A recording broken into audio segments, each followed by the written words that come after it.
नमस्ते। भारत के शेयर बाजार में ना एक बहुत ही दिलचस्प बदलाव होने जा रहा है।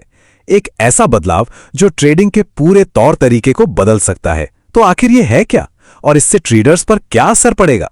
चलिए इसी को समझते हैं।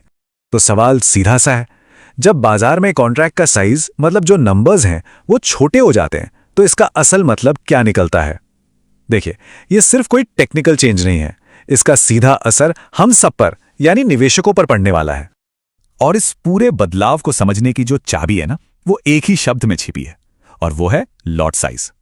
तो चलिए सबसे पहले इसी को डिकोड करते हैं। तो ये लॉट साइज आखिर है क्या भला? देखिए, इसको समझने का ना एक बहुत ही आसान तरीका है।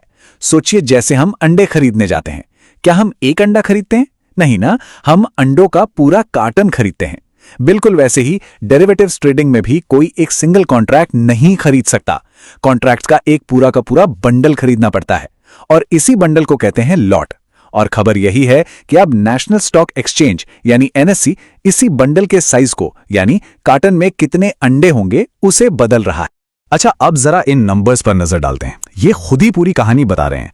देखिए, निफ्टी 50 जो पहले 75 का लॉट होता था, अब वो घटकर 65 का हो जाएगा। निफ्टी बैंक 35 से घटकर 30 पर आ रहा है और यही ट्रेंड हमें निफ्टी फाइनेंशियल सर्विसेज और मिड कैप सिलेक्ट में भी दिख रहा है। हाँ, एक बात ध्यान देने वाली है कि निफ्टी नेक्स्ट 50 को उसे नहीं छेड़ा गया है, वो जैसा था वैसा ही रहेगा। अब सवाल ये उठता है कि भाई आखिर ये सब हो क्यों रहा है? एनएससी को अचानक ये बदलाव करने की जरूरत क्यों पड़ गई? इसके पीछे की वजह क्या है? चलिए पता करते हैं। तो देखिए, इसका सबसे पहला और बड़ा कारण है बाजार की अपनी ग्रोथ। हुआ यह है कि निफ्टी जैसे इंडेक्स की वैल्यू इतनी बढ़ गई है कि एक कॉन्ट्रैक्ट की कुल कीमत बहुत ज्यादा हो गई है, मतलब बहुत महंगी। तो लॉट साइज को छोटा करके सेबी और एनएससी बस ये सुनिश्चित कर रहे हैं कि कॉन्ट्रैक्ट की वैल्यू एक तय दायरे में रहे। इससे होता क्या है? इससे बाजार में रिस्क यानी जोखिम कंट्रोल में रहता है।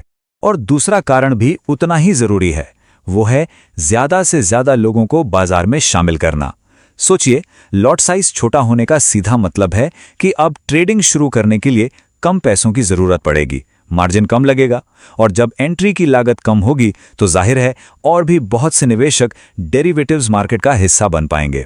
तो चलिए अब आते हैं मुद्दे की बात पर। सबसे जरूरी सवाल कि इन सब बदलावों का ट्रेडर्स के लिए असल में मतलब क्या है, उन पर इसका क्या असर होगा? ये जो कंपैरिजन है ना, ये सब कुछ साफ कर देता है। देखिए, पहले क्या था? पुराना बड़ा लॉट मतलब ज्यादा एंट्री कॉस्ट, ज्यादा मार्जिन देना पड़ता था।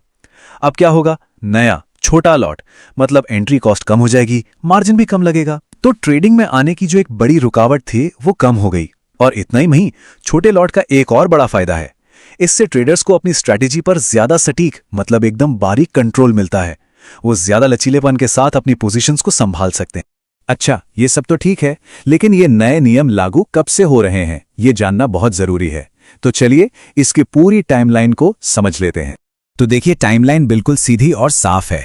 2025 के आखिर में इसकी घोषणा हुई। अब 30 दिसंबर 2025 तक, ध्यान दीजिए, इस तारीख तक जो भी मौजूदा कॉन्ट्रैक्ट्स हैं वो अपने पुराने लॉट साइज पर ही चलते रहेंगे, कोई कंफ्यूजन नहीं। लेकिन असली बदलाव आएगा जनवरी 2026 से। इस तारीख से जितने भी नए कॉन्ट्रैक्ट्स मार्केट में उतारे जाएंगे वो सब के सब नए और छोटे लॉट साइज के साथ ही आएंगे। तो कुल मिलाकर देखें तो ये पूरा बदलाव ट्रेडिंग को ज्यादा से ज्यादा लोगों की पहुंच में ला रहा है, उसे आसान बना रहा है। लेकिन अब यहां एक बड़ा सवाल खड़ा होता है कि जब ट्रेडिंग इतनी सुलभ हो जाएगी और ज्यादा निवेशक बाजार से जुड़ेंगे तो ये चीज भारतीय बाजार के पूरे परिदृश्य को, उसके भविष्य को किस तरह से एक नया आकार देगी? ये सोचना वाकई में बहुत रोमांचक है।